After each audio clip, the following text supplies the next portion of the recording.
नमस्कार दोस्तों, स्वागत है आपका हमारे YouTube चैनल न्यूज IT पर। आज हम आपके लिए 20 बड़ी खबरें। तो चलिए वीडियो को शुरू करते हैं। बिहार सरकार ने आज नई कैबिनेट बैठक में घोषणा किया कि अगले 5 वर्षों में 1 करोड़ नौकरियां प्रदान करने का लक्ष्य तय किया गया। योजना में बैंक एंड सेवाएं, कौशल प्रशिक्षण केंद्र पर निजी क्षेत्र के साथ साझेदारी शामिल होगी। अधिकारियों का कहना है कि चरणबद्ध भर्ती और बुनियादी ढांचे से निवेश से युवाओं को रोजगार मिलेगा। इसके क्रियान्वयन के लिए जिला स्तर पर टास्क फोर्स और मॉनिटरिंग डैशबोर्ड तैयार किए जाएंगे ताकि लक्ष्य की प्रति नजर रखी जाए। यूपी के ओपनर आदर्श सिंह ने वानखेड़े स्टेडियम में under 20 state A trophy quarter final में शानदार 223 रन की पारी खेली। इसे टीम ने 435 पर 5 का बड़ा स्कोर बनाया और मुंबई को 77 रन से हराकर सेमीफाइनल में जगह पक्की। पारी में 14 चौके और 18 छक्के शामिल थे। कोच का कहना है कि अब IPL स्काउट्स उन पर कड़ी नजर रख रहे हैं। इस प्रदर्शन के बाद युवा क्रिकेट पाइपलाइन और चयनकर्ता का ध्यान इस खिलाड़ी पर टिक गया। दिल्ली सरकार ने एक ही दिन में 70 से अधिक आयुष्मान आरोग्य मंदिर शुरू किए, जिससे स्थानीय स्तर पर प्राथमिक स्तर सेवाओं की पहुंच बढ़ेगी। इस केंद्र में मुफ्त दवाई, बेसिक टेस्ट और मातृ शिशु सेवा उपलब्ध होगी ताकि बड़े अस्पतालों का बोझ कम हो सके। स्वास्थ्य अधिकारियों ने बताया कि इस योजना को चरणों में लागू किया जाएगा। ई-हॉस्पिटल सिस्टम से भी जोड़ा जाएगा। हरियाणा पुलिस ने ऑपरेशन टेकडाउन में अब 5000 से अधिक गिरफ्तारी दर्ज की, जिसके कुख्यात अपराधी और अवैध हथियार में बरामद किए गए। पुलिस का कहना है कि अभियान अपराध नेटवर्क को तोड़ने के लिए चलाया जा रहा है। स्थानीय लोगों को अल्पकालिक राहत मिलने की संभावना है, लेकिन कानूनी प्रक्रिया और अदालत की कार्यभार बढ़ेगा।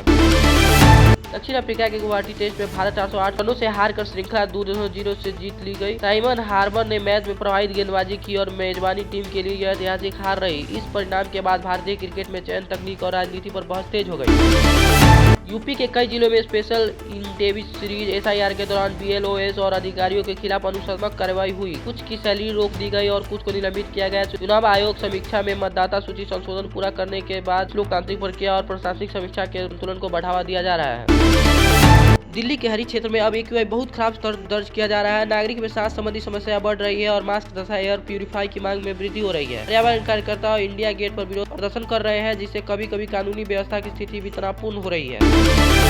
MMRC में मेट्रो लाइन 3 के लिए 2 स्टेशन के बीच 3 किलोमीटर तक लंबी सुरंग बनाने का प्रस्ताव दिया गया है, जिसमें BKC और बर्ली की फैसिलिटी बेहतर होगी। यह एक बहुदर्शीय और उच्च लगातार वाला प्रोजेक्ट है, लेकिन लंबे समय में से यात्रा समय कम होंगे और बुलेट ट्रेन टर्मिनल्स के संपर्क में जोड़ा जाएगा। परियोजना अब इस योजना का व्यवहार अध्ययन चरण में है। KMP टोल प्लाजा के पास हरियाणा प्रवर्तन टीम ने एक कैनेट में छिपाई गई शराब जब्त की और लोगों को गिरफ्तार किया। जांच में नकली परमिट और तस्करी नेटवर्क का पता चला। अब राज्य आबकारी विभाग इस तस्करी नेटवर्क की कड़ी की पता लगाने में सख्त जुटी हुई है। कॉमनवेल्थ स्पोर्ट्स में अहमदाबाद को 2030 के लिए सेंचुरी गेम्स की मेजबानी के लिए चुना गया। यह भारत के लिए खेल और संचार, पर्यटन और अंतर्राष्ट्रीय छवि को बढ़ाने का अवसर है। इस योजनाओं से लिए शहरी दीर्घकालिक सुविधाएं, बजट और विरासत योजनाओं पर काम होगा।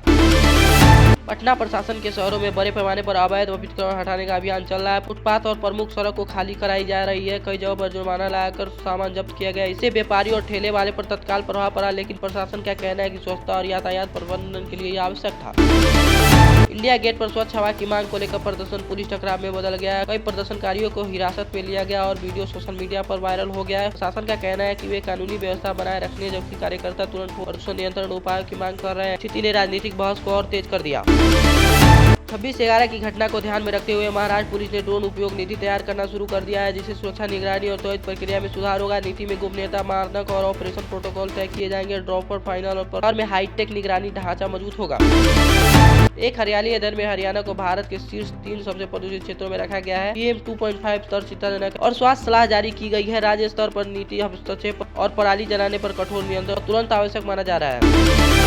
मुंबई में आज सोने का भाव बढ़ गया। 22 कैरेट और 24 कैरेट दोनों की कीमत में रोजाना उतार चढ़ाव देखने को मिल रहा है। व्यापारी और छोटे ज्वेलर्स खरीद पुख्ता और ग्राहक की मांग के अनुसार स्टॉक तय कर रहे हैं। बाजार पर भारी डॉलर चाल और वैश्विक भाव पर असर पड़ा।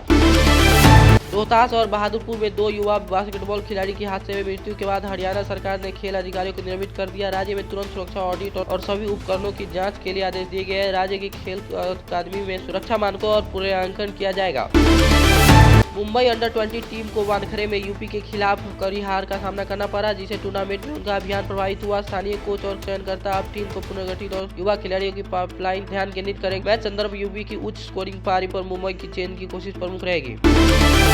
आज रुपया लगभग स्थिर रहा। बाजार अमेरिका फाइनल संकेतों और भारत अमेरिका व्यापार वार्ता पर नजर रखा रहा है। निर्यातक और आयात दोनों पर रुपये में हलचल का प्रभाव महसूस कर रहे हैं। मैक्रो आर्थिक संकेत और व्यापार कूटनीति की खबरें बाजार को निर्धारित कर रही है। तो दोस्तों, ये थी आज की बड़ी और मुख्य खबरें। अगर आपको ये वीडियो पसंद आए तो वीडियो को लाइक और चैनल को सब्सक्राइब करें। मिलते हैं नेक्स्ट वीडियो में। धन्यवाद।